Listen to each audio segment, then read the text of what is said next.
Hello guys, आप सभी का आपके अपने यूट्यूब चैनल यस मैथमेटिक पाठशाला में स्वागत करता हूँ।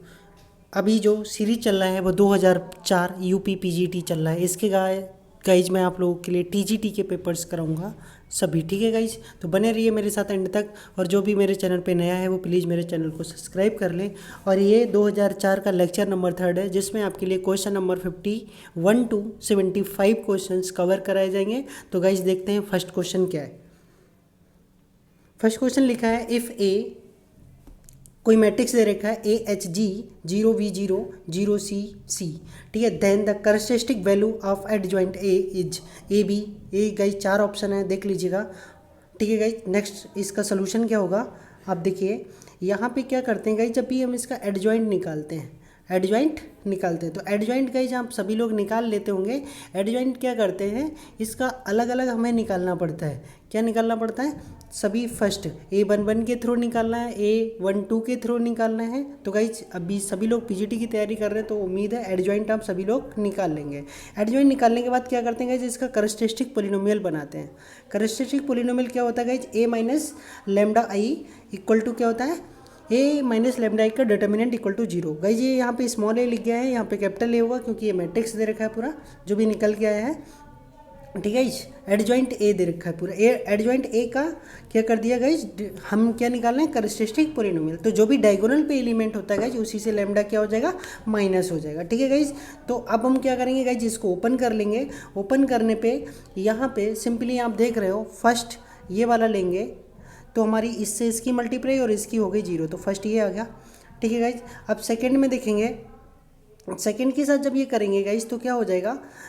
ठीक है गाइज, तो यहाँ से आपका जो आने वाला है उसको एक बार फिर देख लीजिए गाइज। जब इसको लेंगे, फर्स्ट को लेंगे तो इससे मल्टीप्लाई करेंगे इसकी, और इसकी मल्टीप्लाई क्या हो जाएगी 0। तो यही 3 नंबर आ गए। अब अगले वाले का करेंगे गाइज। अगले वाले का जैसे ही करेंगे तो गाइज देखिए होगा क्या, एक तो माइनस में करते तो वो प्लस हो जाता, बट ये लेंगे तो बाहर इससे इसकी मल्टीप्लाई 0, इससे इसकी मल्टीप्लाई 0। अब ऐसे ही लास्ट वाला लेंगे तो वो भी क्या हो जाएगा गाइज, 0 हो जाएगा, क्योंकि जब हम ये छोड़ेंगे इससे इसका 0 और इससे इसका 0, तो सिर्फ एक ही बच गया। और तीनों ब्रैकेट्स को अलग अलग 0 कर लो, लेमडा की value A B B C और सी ए आ जाएगी। और जिस किसी को एडजॉइंट में अगर प्रॉब्लम हो तो पर्सनली मुझे मैसेज कर सकता है। मेरा व्हाट्सअप और ठीक है टेलीग्राम का लिंक इस वीडियो के डिस्क्रिप्शन में मिल जाएगा। और जो मेरे ग्रुप में ऐड होना चाहता है तो वो ग्रुप में भी ऐड हो सकता है। ठीक है गाइज, कोई भी क्वेश्चंस की क्वेरी के लिए, ठीक है गाइज, उसमें आपको प्रॉपर तैयारी कराई जाएगी वहाँ पे। ठीक है, आगे देखिए guys, the equation A X square plus Y square plus Z square plus 2ux। Guys ये स्टैंडर्ड इक्वेशन है किसकी, स्पेयर की। तो आपसे पूछा गया है ये रिप्रेजेंट द स्पेयर प्रोवाइड कब करेगा। ठीक है गाइज, तो यहाँ पे जो कंडीशन होती है गाइज, सबसे पहले हम इसको क्या करेंगे, ए से डिवाइड करेंगे, क्योंकि X square plus Y square plus Z square के साथ कुछ भी नहीं होना चाहिए। और यहाँ पे हमारा क्या लगा हुआ गाइज, ए लगा हुआ, तो इसलिए सबसे पहले ए से इसको डिवाइड कर दीजिए। ठीक है गाइज, तो ए से डिवाइड किया, ए आ गया। अब हमको पता है गाइज रेडियस क्या होता है, रेडियस जो होता है एक्स का कोफिशिएंट जो भी होता है U square plus B square plus W square upon A square हो जाएगा। ये स्टैंडर्ड है, अपॉन में ए बस यही प्रॉब्लम कर रहा है, तो इसलिए अपॉन में क्या आ जाएगा, सबके you square upon A square आता, B square upon A square, W upon A square, और इधर से आता गाइज माइनस का क्या होता है, डी होता है। तो डी यहाँ पे क्या है, डी अपॉन ए है, तो ये आ जाएगा गाइज। अब गाइज क्या करते हैं, जो अंडर रूट की वैल्यू होती है वो ग्रेटर देन क्या होना चाहिए, 0 होना चाहिए। अब ग्रेटर देन 0 होना चाहिए, तो उसके लिए गाइज क्या है, इसका हम क्या कर लेंगे, एलसीएम ले लेंगे। तो एलसीएम लेने के बाद जो बचेगा उसका दोनों तरफ क्या कर दिए, स्क्वायरिंग कर दीजिए, तो ये निकल के आ जाएगा U square plus B square plus W square minus A D greater than equal to 0। अर्थात ये अंदर की जो वैल्यू है वो क्या आना चाहिए, ग्रेटर देन इक्वल टू 0 आना चाहिए। ठीक है, और ये तो बहुत ही आसान क्वेश्चन दे रखा है। ये आपकी जो एलर्स थ्योरम होता है, एलर्स थ्योरम का सेकंड डिग्री वाला है। और जो सिंपल वाला होता है उसमें तो गाइज डायरेक्टली हम एन यू कर लेते थे, बट ये एलर्स थ्योरम का मॉडिफाई है। ठीक है गाइज, आपने डिफरेंशियल इक्वेशन में पढ़ा होगा एलर्स थ्योरम। तो भाई ये 4 ऑप्शन है, इसको कैसे करना है गाइस, सिंपली आपको सिर्फ कुछ नहीं करना है। ये पार्शियल डेरिवेटिव जो होता है ना, जिसके रिस्पेक्ट में करते हैं सिर्फ उसी से मतलब होता है। ठीक है, वही वेरिएबल होता है, बाकी सब कांस्टेंट होते हैं। अगर एक्स के रिस्पेक्ट में कर रहे हैं तो एक्स वेरिएबल होगा, बाकी वही हमारा कांस्टेंट होगा जिसका हम डायरेक्टली 0 कर देंगे। ठीक है गाइज, आगे देखिए अब इसका करना किस तरह से है। तो गाइज ये हमारा दे रखा था u, इसका हमने क्या किया गाइज, ये सिंपल यूलर्स थ्योरम लगा दिया, ये होता है। तो वो तो फर्स्ट इक्वेशन बन गई। बट गाइज इसी का दोबारा जब हम करते हैं, इसी का दोबारा करते हैं तो ये इक्वेशन हमारे पास आ जाती है। ठीक है गाइज, क्योंकि फर्स्ट सेकंड और फर्स्ट से हम इसको दोबारा कर सकते हैं, तो ये मिल गया।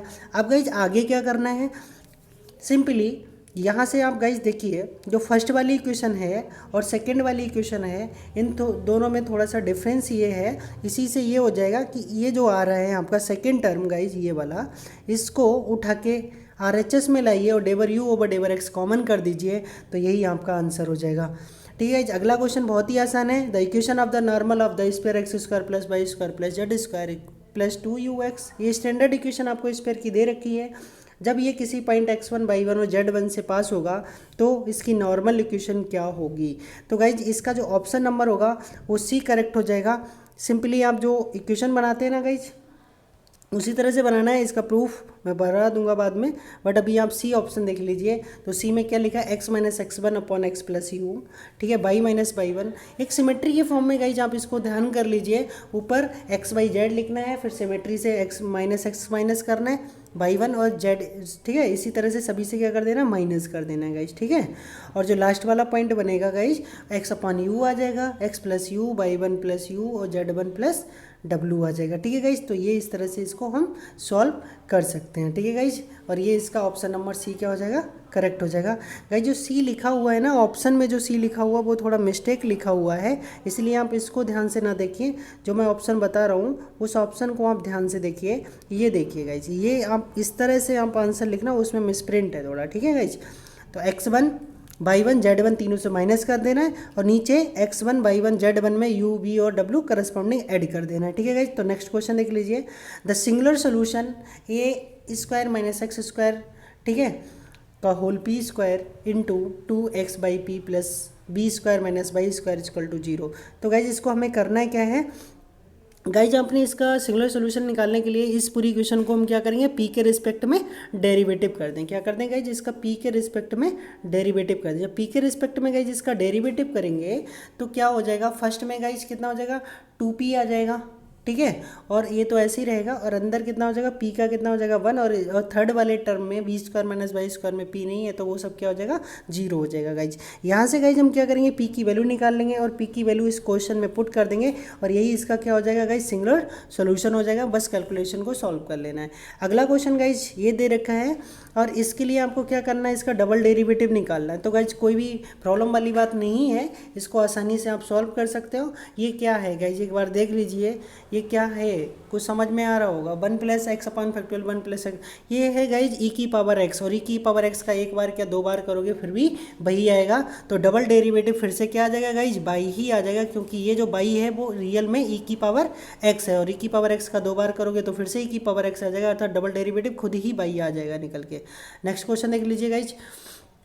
The system of equations x plus Y minus 2z equal to a और x minus 2y plus z equal to b minus 2x plus Y plus z equal to c is consistent if. ठीक है, अब ये इन्होंने पूछा guys consistent. Consistent का मतलब जब ये होता है गाइज, जब उसका सोल्यूशन निकल आता है। तो सिंपली एक बात मैं बता दूं, कंसिस्टेंस के लिए 2 कंडीशन आप ध्यान रखिएगा। एक तो इनकी रैंक इक्वल होना चाहिए नंबर ऑफ अननोन्स की, ठीक है, सॉरी आर्गुमेंटेड मैट्रिक्स की और मैट्रिक्स की। ठीक है, जैसे हम क्या करेंगे, यहाँ से समझाता हूँ गाइज, एक चीज़ समझिए। देखिए ये यहाँ से जो यहाँ तक होगा वो आपका कोई मैट्रिक्स दे रखा है जो कोफिशिएंट मैट्रिक्स है, और ये पूरा जो होता है गाइज वो आर्गुमेंटेड मैट्रिक्स होता है। तो हम इस वाले को खाली मैट्रिक्स ए ले लिए, और जो आर्गुमेंटेड मैट्रिक्स होता है उसको ए बी इस तरह से हम डिनोट कर देते हैं। तो इसकी और इसकी अगर दोनों की रैंक सेम है तब तो हमारा कंसिस्टेंट होगा। ठीक है गाइज, और दोनों की सेम है बट नंबर ऑफ अननोन्स की भी सेम है। नंबर ऑफ अननोन्स का मतलब है एक्स वाई जेड या जो बी वेरिएबल दे रखा है, अगर उसके इक्वल है तो यूनिक सोल्यूशन होगा। अगर रैंक तो इक्वल है बट नंबर ऑफ अननोन से कम है तो इनफाइनाइट मैनी सोल्यूशन होंगे, तब भी कंसिस्टेंट होगा। ठीक है गाइज, अगर इनकी रैंक इक्वल ही नहीं है तो वहाँ पे कोई सोल्यूशन नहीं होता, नो सोल्यूशन, और इस केस में होता है इनकंसिस्टेंट। ठीक है गाइज, तो समझ में आ गया होगा। तो सिंपली इसको सॉल्व करते हैं, इसकी रैंक निकालते हैं गाइज। अब गाइज क्या करो, फर्स्ट वाले में से सॉरी गाइज तीनों को ऐड कर दीजिए और R3 में लिख दीजिए। सिंपली क्या हो रहा है, 0 हो रहा है, तो पूरा देखिए ए का पूरा जो R3 है वो 0 हो गया। तो इसकी जो रैंक है गाइज वो ए की जो रैंक है वो हो चुकी है 2। ठीक है गाइज, क्योंकि 3 रो तो है नहीं, 2 रो तो हमारी बची हुई, 2 नॉन जीरो रो है इक्विवेलेंट फॉर्म से, तो इसकी रैंक 2 हो गई। बट जो पूरा हमारा ए बी है गाइज, इसको देखिए, इसमें तो 0 हुआ नहीं बट इसकी रैंक आ रही है 3। ठीक है। ए बी की रैंक जो आ रही है गाइज वो कितनी आ रही है 3, बट ए की रैंक जो आ रही है तो गाइज वो आ रही है 2, बट सोल्यूशन के लिए मतलब कंसिस्टेंट के लिए क्या होना चाहिए, रैंक इक्वल होना चाहिए। तो इस केस में ए प्लस बी प्लस सी को क्या होना पड़ेगा गाइज, 0 होना पड़ेगा, तभी ये दोनों की रैंक इक्वल आ सकती है, 2 और 2। ठीक है गाइज, तो समझ गए होंगे। Next question, let A and B have 4 and 8 elements respectively. A के अंदर 4 एलिमेंट है, बी के अंदर 8 एलिमेंट है। Then can be maximum and minimum number of elements and A cross B. तो मैक्सिमम 8 चौक 32 हो सकते हैं गाइज, कुल अवयवों की संख्या। ठीक है गाइज, तो इसका ऑप्शन नंबर कितना हो जाएगा। ठीक है, जब इनकी मल्टीप्लाई करेंगे क्रॉस करेंगे तो वो मिनिमम और कम नहीं होते, वो इक्वल ही होते हैं गाइज। 32, 8 4 जा 32। अब गाइज अगला क्वेश्चन देख लीजिए, बहुत ही आसान है। M N P and Q R the consecutive integers, मतलब लगातार हैं। जैसे पी अगर 1 है तो क्यू 2 होगा, आर 3 होगा और एस क्या होगा गाइज 4 होगा।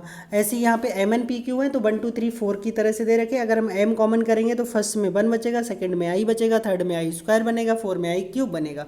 ठीक है गाइज, और इसलिए हम इसको आसानी से सॉल्व कर सकते हैं। ठीक है गाइज, या जनरली हमने यहाँ पे पर्टिकुलर कोई एग्जाम्पल के तौर पे ले लिया, M1 है, 1 2 3 4 रख लिया, तो गाइज आपको पता है आई ये बन जाएगा गाइज। ठीक है, अब आई और आई क्यूब जो होता है, आई क्यूब माइनस आई देता तो ये कट जाएगा, आई स्क्वायर -1 देता है और आई 4 आपका क्या देता है 1 देता, तो ये भी आपस में कट जाएंगे, तो गाइज क्या आ जाएगा 0 आ जाएगा।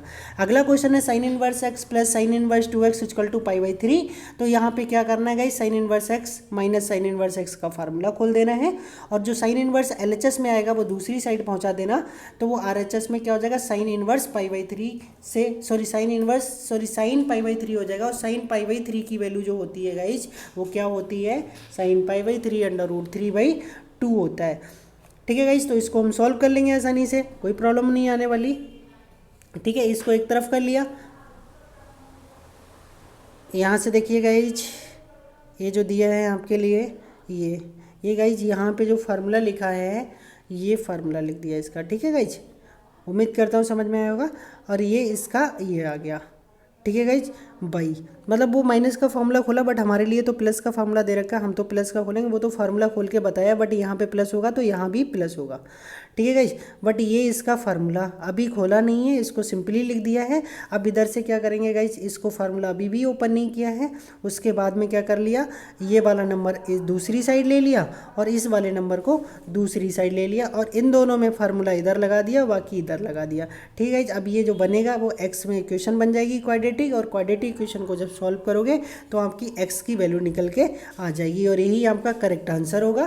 ठीक है गाइज, अगला क्वेश्चन लिखा, if R1, R2, R3 be the radii of the described circle and of a triangle ABC and R be the radius of the inscribed circle, then the value of 1/R1 plus 1/R2 plus 1/R3 minus 1/RH।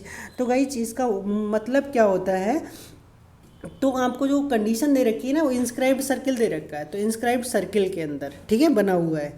तो guys इसको आप देख लीजिए, आपको formula पता होगा, R1 जो होता है वो डेल्टा अपॉन क्या होता है S माइनस ए, ऐसी दूसरा S माइनस बी हो जाएगा, S माइनस सी हो जाएगा। बट गाइज डेल्टा आपको पता है, डेल्टा क्या होता है A plus B plus C, sorry guys जो डेल्टा होता है वो आपका क्या होता है, एरिया ऑफ ट्रेंगल होता है, वो √S S-1 S-2 और S माइनस, ठीक है कितना 3, मतलब S minus A, S minus B, S minus C, इस तरह से निकाल लेंगे हम, तो वो हमारा डेल्टा निकल जाएगा। ठीक है गाइज, और S जो होता है वो A plus B plus C upon कितना होता है गाइज 2 होता है। तो गाइज यहाँ पे जो हमें पूछा गया है तो 1/R1 1/R2 इन सब की वैल्यू लगा दी। ठीक है गाइज, अब ये सभी क्या हो जाएंगे गाइज, नीचे वाले कहाँ पहुँच जाएंगे ऊपर, और डेल्टा सभी का डिनोमीटर सेम है तो सभी को क्या कर लेंगे ऐड कर लेंगे। और A प्लस बी प्लस सी कितना होता है गाइज, जो होता है 2S, और 2S माइनस 2S क्या हो जाएगा 0, 0 के अपॉन में कुछ भी हो तो क्या आ जाएगा 0, तो इसका आंसर भी क्या आ जाएगा गाइज 0। अगला क्वेश्चन गाइज आसान है, xn इक्वल टू कॉस π/3 की power n plus I sine π/3 की power n, then the value of, यहाँ पे आपको वैल्यू पूछा गया है। ठीक है गाइज, तो देखिए सिंपली आपको एक फार्मूला पता है कि e की पावर आई थीटा जो होता है वो guys cos theta plus I sine theta होता है। अब गाइज करना क्या है, यहाँ पे जो आपको xn दिया है उसके हम थ्रू क्या निकाल लेंगे, अगर हमें 1 निकालना है तो n की जगह 1 लगा देंगे, 2 निकालना है तो 2 लगा देंगे। तो गाइज इसी तरह से हम क्या करेंगे, जो अगर हम इस फार्मूले की बात करें तो ये जो फार्मूला होगा वो गाइज किसका बनेगा, वो गाइज ये ब्रैकेट भी गलत लगा हुआ, क्वेश्चन थोड़ा गलत लिखा हुआ है, ये सिर्फ कॉस के साथ लगा हुआ है। ठीक है गाइज, कॉस पाई अपॉन 3 की power n plus I sine pi upon 3 की पावर n। तो इसको जब हम एक्साइन को लिखेंगे गाइज तो एक्साइन हमारा हो जाएगा e की पावर आई पाई अपॉन 3 की पावर n। ठीक है गाइज, अब हमारे लिए क्या रखना है गाइज, इसके लिए सिंपली रखना है n की जगह 1, तो सिंपली क्या बन जाएगा, n की जगह 1 से रखना स्टार्ट करेंगे तो ये सीरीज मिलती चली गई, क्योंकि ये सब क्या है मल्टीप्लाई में है। अब e की पावर गाइज देखिए सभी में आई पाई कॉमन कर लिए तो 1/3, ठीक है, अंदर बचा 1/3 का स्क्वायर, अगला क्या बचा 1/3 का क्यूब। ऐसे ही कहाँ तक जा रहा है गाइज, इनफाइनाइट टर्म तक जा रहा है, और इनफाइनाइट तक टर्म का जीपी का क्या बना लिया गाइज, फार्मूला बना लिया। और ये जो सब चल रहा है ना गाइज वो ई की पावर में ही चल रहा है, इस चीज़ को ध्यान रखिएगा। ठीक है गाइज, ये क्या चल रहा है, ई की पावर का ही टर्म चल रहा है, बस वो कॉमन किया है ऊपर पावर में। तो इसको जब गाइज सॉल्व किया तो 3 से 3 कट जाएगा, आ गया 1/2, और 1/2 की मल्टीप्लाई आई पाई/2 में कर दी तो ये आ गया। अब इसका फॉर्मूला खोल देंगे, cos पाई/2 plus I sign पाई/2। cos 90 guys होता है 0, साइन 90 सॉरी cos 90 कितना होता है 0, साइन 90 होता है 1, तो ये आ जाएगा आपका आई। ठीक है गाइज, और अगला देख लीजिए गाइज, इसी में लिखा हुआ है एक क्वेश्चन, ठीक है, बहुत ही अच्छा क्वेश्चन है गाइज। ये इस क्वेश्चन में लिखा है the least positive integer n for which, ठीक है, द वैल्यू इज रियल, मतलब n की वो छोटी से छोटी वैल्यू क्या होगी जिसके लिए ये कंडीशन कैसी आ जाए, रियल आ जाए, अर्थात तो उसमें इमेजिनरी टर्म निकल के ना आए। तो देख लीजिए गाइज क्या करना है, ये सिंपली जो दे रखा था अंदर, ठीक है गाइज, उसका हमने क्या कर दिया, उसका रेशनलाइजेशन कर दिया, अर्थात उसके कॉन्जुगेट से ऊपर नीचे क्या कर लिया, मल्टीप्लाई कर दिया। ऊपर गाइज होल स्क्वायर हो गया, नीचे प्लस और माइनस हो गया, तो फर्स्ट का स्क्वायर माइनस सेकंड का स्क्वायर, ऊपर वाले का हमने होल स्क्वायर खोल दिया, 1 का स्क्वायर प्लस सेकंड का स्क्वायर प्लस 2ab वाला कर दिया। ठीक है गाइज, नीचे आई स्क्वायर की वैल्यू -1 होती है नीचे, इसलिए +2 हो गया, ऊपर आई स्क्वायर -1 होता है तो ये 1 से 1 कट जाएगा, ऊपर 2i और नीचे कितना बचा 2, 2 से 2 भी कट जाएगा नेक्स्ट लाइन में। अब आई की पावर गाइज कितना होना चाहिए जिससे कि ये रियल आ जाए, तो आई की पावर 2 कर दें तो -1 आ जाता है, -1 कैसा होता है, रियल नंबर होता है। ठीक है गाइज, तो वो n की मिनिमम वैल्यू क्या होनी चाहिए, 2 होनी चाहिए, जिससे ये वैल्यू रियल मिल जाएगी। नेक्स्ट क्वेश्चन देख लीजिए 64 guys, the triangle formed by the points 1 omega omega square H the vertices in the urgent diagram. ठीक है गाइज, तो कैसा होगा, ये तीनों दे रखे हैं omega omega and omega square. ठीक है गाइज, तो स्केलन होगा, स्केलन का मतलब जिसकी कोई भी साइड इक्वल नहीं होगी, इक्विलेटरल जिसकी तीनों साइडें इक्वल होंगी, आइसोसेलेस ट्रायंगल जिसकी 2 साइडें इक्वल होंगी, और राइट एंगल ट्रायंगल का मतलब जिसमें एक एंगल 90 डिग्री होगा। ठीक है गाइज, तो गाइज करते क्या है, हम इसको बना लेते हैं, 1 को हम पॉइंट के अगर थ्रू लिखें तो गाइज हम क्या लिख सकते हैं, 1 को पॉइंट के थ्रू, 1 को गाइज हम पॉइंट के थ्रू लिख सकते हैं 1,0। ठीक है गाइज, अब जैसे जो ओमेगा होता है, ओमेगा क्या होता है guys, cube root of unity होता है, तो इसका फॉर्मूला होता है -1/2 प्लस -i√3/2 होता है, तो एक प्लस में ले लें एक माइनस में ले लें, एक ओमेगा हो जाएगा दूसरा ओमेगा स्क्वायर हो जाएगा। तो गाइज ये आपके लिए तीनों पॉइंट्स हो गए रियल और इमेजिनरी के साथ। ठीक है गाइज, अब यहाँ पे हम इनको अर्जेंट डायग्राम में बना लेंगे। ठीक है, इस तरह से हमने प्लेन में इसको शो कर दिया। ओके गाइज, उम्मीद करता हूँ समझ में आया होगा। अब ए बी देख लीजिए गाइज, ए और बी के बीच की डिस्टेंस कितनी होगी, बी सी के बीच में डिस्टेंस कितनी होगी, और सी और ए के बीच में डिस्टेंस कितनी होगी। अब जो ट्रेंगल गाइज जो होता है कैसे निकाला, यहाँ से आप मॉड करके निकाल लीजिए। मॉड में क्या होता है, दोनों पॉइंट्स के बीच की डिस्टेंस निकाल सकते हो। तो गाइज ये जो आ रहा है वो आपका कितना आ रहा है, √3 आ रहा है। कितना आ रहा है गाइज, √3 आ रहा है। और √3 अगर सभी साइडें इक्वल हो गई, या आप डायरेक्टली दोनों पॉइंट दे रखे हैं, आप इन दोनों के बीच की डिस्टेंस आप फार्मूला लगा लीजिए सिंपल, x1 - x2 का whole square plus y2 - y1 का होल स्क्वायर। अगर ये लगाएंगे तो ए बी बी सी सी है, क्योंकि तीनों कोऑर्डिनेट पता है, तीनों साइडें इक्वल है, तो ये इक्विलेटरल ट्रायंगल हो गया। और इक्विलेटरल ट्रायंगल का अगर एरिया निकलवा रहा है गाइज, तो क्या करते हैं, 1/2 बेस इंटू हाइट से भी निकाल सकते हो, या आप इस तरह से निकाल सकते हो, √3/4 इंटू साइड स्क्वायर से भी गाइज क्या कर सकते हो, इसका एरिया निकाल सकते हो। ठीक है गाइज, तो इसका एरिया तो पूछा नहीं गया है आपसे, बट आपसे ओनली पूछा गया है क्या, कि ट्रायंगल कैसा होगा जब तीनों साइडें इक्वल आ रही, तो ट्रायंगल कैसा होगा, इक्विलेटरल ट्रायंगल होगा। अब गाइज ये क्वेश्चन दिया है आपसे 65, देख लीजिए, if z - 2 - 2i = 1 then the value of ठीक है। Mod Z is, mod Z की वैल्यू क्या होगी, तो गाइज सिंपली इसको हमने इस तरह से लिख सकते हैं, इसका माइनस बाहर निकाल दिया तो ये आ गया। अब इसको गाइज इनका मॉड अलग अलग कर सकते हैं, क्या कर सकते हैं गाइज, अलग अलग कर सकते हैं। तो अलग अलग कर दिया और ये इक्वल टू कितना हो गया गाइज, 1 है, आपको दे रखा है। अब इनका अलग अलग किया तो इसका हमने क्या निकाल दिया, मॉड निकाल दिया। रियल का स्क्वायर प्लस इमेजिनरी का स्क्वायर, अंडर रूट कितना हो गया गाइज 8। 8 को क्या लिखते हैं, 2√2 लिखते हैं, अपोजिट साइड में पहुंच जाएगा तो आ जाएगा 1 + 2√2 और ऑप्शन नंबर सी आपका क्या हो जाएगा गाइज, करेक्ट हो जाएगा। नेक्स्ट क्वेश्चन देख लीजिए, इन a triangle A B C 10a/2 = 5/6, 10c/2 = 2/5, तो ये किस में होंगे, तो ए बी सी जो होंगे, A B C are in G P या ए पी, ठीक है, या बी ए सी आपका ए पी में होगा या ए बी सी आपका जी पी में होगा। तो गाइज ये देख लेते हैं एक बार फिर से, हम इसको सॉल्व कर लेते हैं। अब आपको गाइज पता है 10a/2 जो होता है उसका फार्मूला, दोनों की गाइज क्या करती, सिंपली मल्टीप्लाई करती पहले LHS में, RHS में भी इनका जो मल्टीप्लाई है वो आ गया। अब LHS में गाइज क्या किया, इनके फार्मूले लगा दिए। गाइज ये फार्मूलों पे एक क्वेश्चन जरूर आता है, ठीक है गाइज, तो इनको आप अच्छे से टेन साइन कॉस, ठीक है, सारे फॉर्मूले आपको इस चैप्टर के पता होने चाहिए, ठीक है गाइज। तो 10a/2 का फॉर्मूला लगा दिया। 10a/2 का फॉर्मूला क्या हो जाएगा गाइज, आपका s - b s - c, क्योंकि वो साइन के अंदर होता है तो साइन के अंदर गाइज वो चीज़ लिखी जाती है जो हमारा नहीं होता है। तो a है तो a नहीं लिखा जाएगा, ठीक है गाइज, जो होता है वो नहीं लिखा जाता है। तो s - b s - c upon में कितना आ जाएगा, नीचे होता है कॉस, और कॉस में गाइज वो चीज़ लिखी जाती है जो होती है, साथ में s भी होता है तो s - a आ जाएगा, ठीक है गाइज। ऐसे दूसरे में लिख लेंगे, 10c/2 का फार्मूला हो गया। अब गाइज ये दोनों रूढ़ी तो हैं तो एक के अंदर बंद कर सकते, जब एक के अंदर बंद करोगे तो ये इससे कट जाएगा और c वाला c से कट जाएगा, तो s - b का होल स्क्वायर हो जाएगा, नीचे s का होल स्क्वायर हो जाएगा, जिससे कि होल स्क्वायर से रूट हट जाएगा। तो ये आ चुका है s - b अपॉन s = 3। तो गाइज करना है क्या है, इसको क्रॉस मल्टीप्लाई कर लीजिए। अब हमको पता है 2s = गाइज होता है a + b + c, और इधर कितना लिखा, 3b लिखा हुआ है गाइज, कितना लिखा, 3b, ठीक है, 3b। इसको हम क्या करेंगे, एक b से माइनस कर देंगे तो निकल के आया है गाइज कितना, 2b = a + c। यहाँ से क्लियर होता है कि a b c are in A P.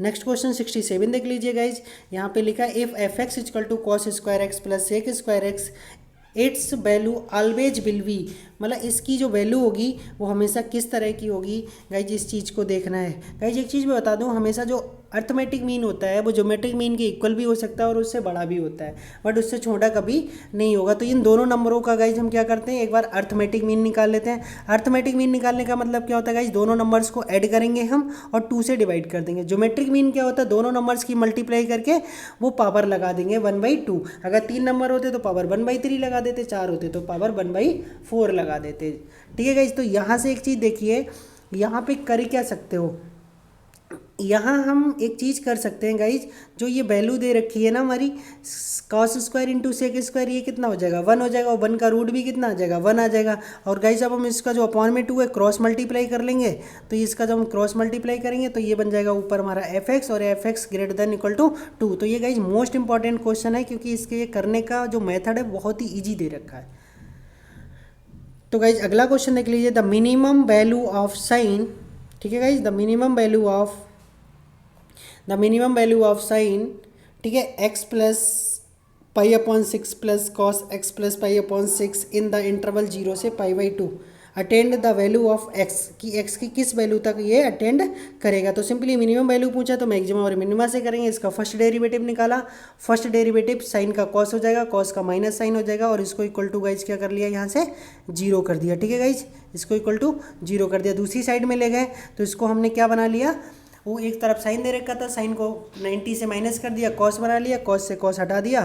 तो गाइज यहाँ से हमने x की वैल्यू सॉल्व कर ली, बहुत ही आसानी से हमने इसको निकाल लिया, मिनिमम वैल्यू आ जाएगी गाइज।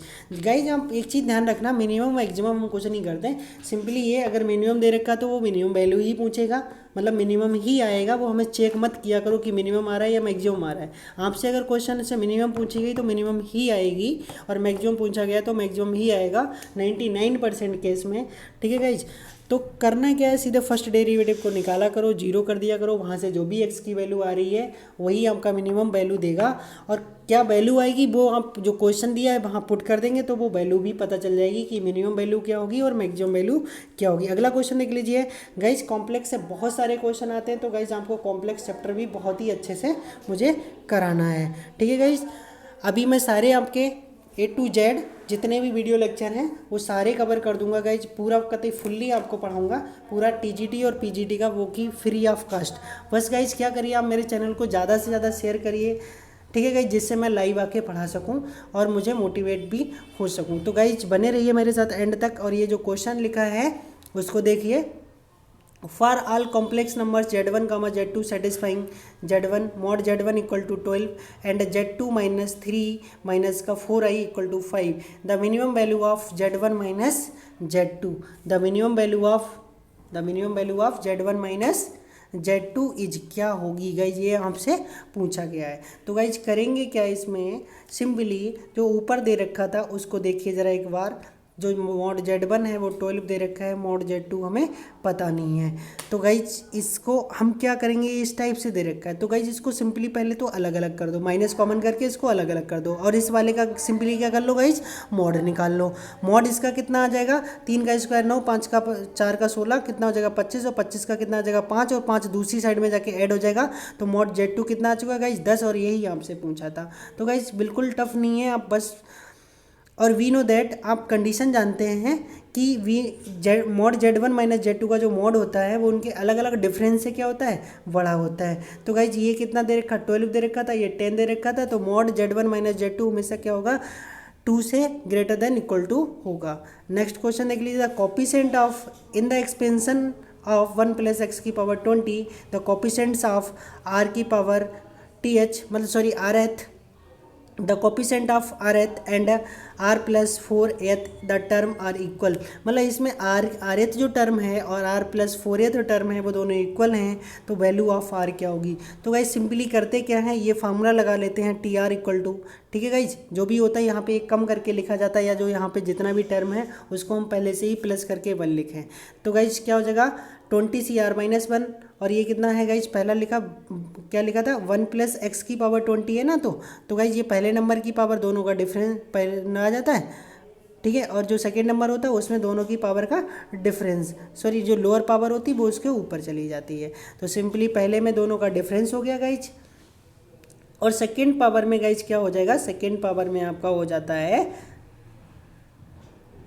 लोअर पावर, ठीक है गाइज, और लोअर पावर हमारा कितना चल रहा है, r माइनस 1 चल रहा है, ठीक है गाइज। तो यहाँ से देखिए अब करना है क्या है हमारे लिए, अब इन दोनों कोफिशिएंट्स को क्या करना है गाइज, इक्वल करना है। ये क्वेश्चन में बोला कि r और r प्लस 4 जो दोनों कोफिशिएंट है वो दोनों क्या हो जाएंगे गाइज, इक्वल हो जाएंगे। तो गाइज ये 20 ये दे रखा है और इधर वाला ये हो गया, ठीक है, फैक्टोरियल 20 अपॉन में r आ जाएगा, और 20 से क्या करेंगे, इस r को r माइनस 1 को हम क्या कर देंगे, माइनस कर देंगे, तो कितना हो जाएगा r प्लस 1 हो जाएगा। और 1 की पावर ये गाइज 20 माइनस r माइनस 1 होगा, वो बन ही आएगा, इसलिए कोई फ़र्क नहीं पड़ा, ये तो 1 हो जाएगा, और इधर हमारा ये x, ठीक है गाइज, ये तो दोनों हमारे क्या हो गए, इनके कोफिशिएंट हमने इक्वल कर दिए, कोफिशिएंट इक्वल फैक्टोरियल 20 से फैक्टोरियल 20 कट हो गया। अब गाइज करना क्या है, यहाँ पे 3 तक है तो एक बार माइनस करोगे तो गाइज कितना आ जाएगा, अब ये कटने के बाद ये बन गया।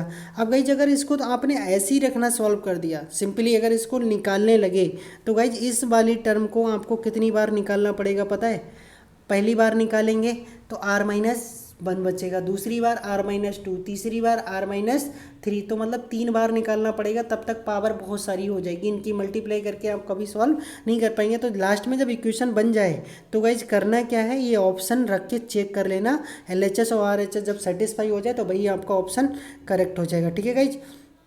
तो नेक्स्ट क्वेश्चन देखिए, if alpha comma beta comma gamma are the roots of the equation X square plus X cube plus ax square plus B equal to 0, then the value of alpha beta gamma, ठीक है, beta gamma alpha beta will be क्या होगा, ठीक है। तो a cube minus 3b ये 4 option दे रखे हैं। तो गाइज मैं पहले बता देता हूँ आपके लिए। तो पहले तो आप सिंपली इक्वेशन लिख लीजिए। एक इक्वेशन दे रखा है तो हमने क्या लगा लिया, पहले नंबर पे लगा लिया sum of roots alpha beta, alpha plus beta plus gamma क्या होता है, माइनस एक्स स्क्वायर का कॉपिसेंट अपॉन एक्स क्यूब का कॉपिसेंट। अल्फा बीटा गामा क्या होता है, माइनस कॉन्स्टेंट टर्म होता है अपॉन में एक्स क्यूब का कॉपिसेंट होता है। तो alpha plus beta plus gamma, alpha beta gamma, और alpha beta gamma sum of roots of product क्या होता है गाइज, ये आपका होता है the coefficient of x upon coefficient of x cube. तो यह कॉपिसेंट हमारा एक्स का है ही नहीं, तो ये वाला टर्म क्या हो जाएगा गाइज, 0 हो जाएगा। तो ये तीनों वैल्यू हमें मिल चुकी हैं। अब हम गाइज इसको क्या करें, डिटर्मिनेंट को सॉल्व करें। तीनों को ऐड करके हमने क्या किया, तीनों कॉलम C1 में लिख दिए। अब C1 में लिखने से गाइज क्या हुआ कि ये alpha plus beta plus gamma हो गया। तीनों की जगह हम क्या लिख सकते हैं, ए लिख सकते हैं। ठीक है गाइज, मतलब यहाँ पे क्या लिख सकते हैं, ए लिख सकते हैं। अब हमने तीनों आर को ऐड कर दिया, R1 plus R2 plus R3 को ऐड कर दिया। R1 plus R2 plus R3 को जब ऐड करोगे तो ये 3 हो जाएगा, माइनस ए और माइनस ए में कन्वर्ट हो गया। उसके बाद गाइज इसका एक्सपेंशन कर दीजिए और एक्सपेंशन करने के बाद आपका फार्मूला आ जाएगा। ठीक है गाइज, सिंपली इसको सॉल्व कर लीजिएगा, देख लीजिए, और सॉल्व कैलकुलेशन आप खुद से करेंगे तभी समझ में आएगी, बाकी मेथड मैंने समझा दिया है। ठीक है गाइज, आगे देख लीजिए। ये गाइज क्वेश्चन बहुत ही मोस्ट इंपॉर्टेंट है, इसको आप इसका आंसर ध्यान रखिएगा। ठीक है गाइज, ये बहुत ही मोस्ट इंपॉर्टेंट क्वेश्चन है। और मैं आपको बता दूं ये डी तक भी चलता है, 4 में भी आ जाता है। ठीक है गाइज, तो इसका ऑप्शन हमेशा -1 आंसर आता है, ध्यान रखिएगा गाइज। तो कैसे करेंगे, सिंपली इसका एक्सपेंशन कर दिया, नहीं तो एक और तरीका था उससे भी कर सकते थे। यहाँ से ए कॉमन कर सकते थे, सेकंड से बी कॉमन कर सकते थे, थर्ड से सी कॉमन कर सकते थे, उसके बाद भी इसका एक्सपेंशन कर सकते थे। या जितने जीरो बन रहे हैं उतने मैक्सिमम जीरो बना लो और जीरो बनाने के बाद इसका एक्सपेंशन कर दो, तब भी हो जाएगा। ठीक है गाइज, या आप डायरेक्टली निकाल लो, उसके बाद इसको सिंपली कर दो। ठीक है, ए बी सी आ रहा है आपका यहाँ पे, यहाँ देखिएगा गाइज, ये जो आ रहा है ये, इसमें ए प्लस ए बी सी से डिवाइड करेंगे तो आपका पहले A inverse plus B inverse plus C inverse आ जाएगा और इक्वल टू में माइनस बना जाएगा। नेक्स्ट क्वेश्चन देख लीजिए गाइज, यहाँ पे लिखा है A B C M N P X by Z equal to K. तो आपसे गाइज इसका पूछा, तो सिंपली गाइज आपको क्या है, ये डिटर्मिनेंट है। डिटर्मिनेंट में प्रत्येक रो में भी मल्टीप्लाई कर सकते हो और प्रत्येक कॉलम में भी मल्टीप्लाई कर सकते हो। तो गाइज पहले वाले में देखो किससे मल्टीप्लाई हुई है, ये अगर मैं 2 से मल्टीप्लाई हुई है, और इस कॉलम में कितने से मल्टीप्लाई हुई है, 3 से मल्टीप्लाई हुई। तो कुल मिला के 2 नंबर से मल्टीप्लाई हुई है, 3 2 6। तो इसका आंसर आ जाएगा, इसका आंसर था के, और इसमें 6 से मल्टीप्लाई की है तो इधर भी 6 से करेंगे तो आंसर हो जाएगा हमारा 6 के। ठीक है गाइज, यही आपका क्या हो जाएगा, करेक्ट आंसर हो जाएगा, क्योंकि वो कॉमन करने के बाद अंदर वही बचेगा जो के था। नेक्स्ट क्वेश्चन 75, इफ ई एक साइड दे रखा है और एफ एक साइड दे रखा है, then the total number of onto functions from E to F. Guys ये भी क्वेश्चन बहुत इंपॉर्टेंट है, कभी 1 फंक्शन पूछता है, कभी टोटल ऑन टू फंक्शन भी पूछ लेता है। तो इसका गाइज सिंपली फार्मूला होता है, फार्मूला अप्लाई कर देंगे। होता क्या है गाइज, जो total number onto functions होते हैं वो 2 की पावर n माइनस क्या होता है गाइज, 2 होता है। n हमारे कितने नंबर्स हैं उनको देखना है, पहले में n के नंबर्स कितने हैं गाइज, 4। तो 2 की पावर 4 16 माइनस 2 कितना आ जाएगा, 14 आ जाएगा। ठीक है गाइज, सेकेंड वाले में ई टू एफ। ठीक है गाइज, इस तरह से हम फार्मूला बना लेंगे। नेक्स्ट क्वेश्चन देख लीजिए guys, if A B C are in G P and X Y are arithmetic mean of AB and BC respectively, then A upon C plus C upon Y, A upon X plus C upon Y is equal to। तो guys करते क्या हैं यहाँ पे, according to question the condition X is the arithmetic mean of AB, तो A plus B upon 2 क्या हो जाएगा, X, Y is the arithmetic mean of BC, तो B प्लस सी अपॉन 2 कितना हो जाएगा, पाई हो जाएगा। तो गाइज करना क्या है, और ABC आपके GP में दे रखे तो कंडीशन लगा दो, बीच वाली टर्म का स्क्वायर फर्स्ट और लास्ट की मल्टीप्लाई। अब गाइज आप X भी निकाल चुके हो और बाई भी निकाल चुके हो, तो उस क्वेश्चन का LHS उठा लीजिए जो आपको दिया हुआ, आपको इसी की तो वैल्यू निकालनी, तो यहाँ पे हम लगा देंगे। ठीक है गाइज, लगाने के बाद क्या बन जाएगा, ये बन जाएगा। एक्स की वैल्यू पता है आपको, वाई की वैल्यू पता है, लगा दीजिए। लगाने के बाद कैलकुलेशन सॉल्व कर लीजिए, सॉल्व करने के बाद इसकी वैल्यू ऊपर नीचे कट जाएगा तो कितना आ गया, 2, और 2 ही इसका क्या हो जाएगा, करेक्ट आंसर हो जाएगा। तो गाइज ये अभी मैंने आपके लिए 75 तक क्वेश्चंस करा दिए हैं। तो गाइज अगर आपको वीडियो अच्छा लगा हो तो प्लीज़ चैनल को सब्सक्राइब कर दें और लाइक का बटन भी ज़रूर दबा दिया करो। ठीक है गाइज, तो thank you for watching this video. और किसी के लिए अगर मेरे व्हाट्सएप ग्रुप या टेलीग्राम ग्रुप पर ऐड होना है तो उसका लिंक डिस्क्रिप्शन में मिल जाएगा गाइज, और आप उससे ज्वाइन हो सकते हैं और वहाँ पर अपनी क्वेरी, मतलब कोई भी क्वेश्चन में प्रॉब्लम आ रही है, सेंड कर सकते हो, उसका सोल्यूशन आपको प्रोवाइड हो जाएगा। ठीक है गाइज।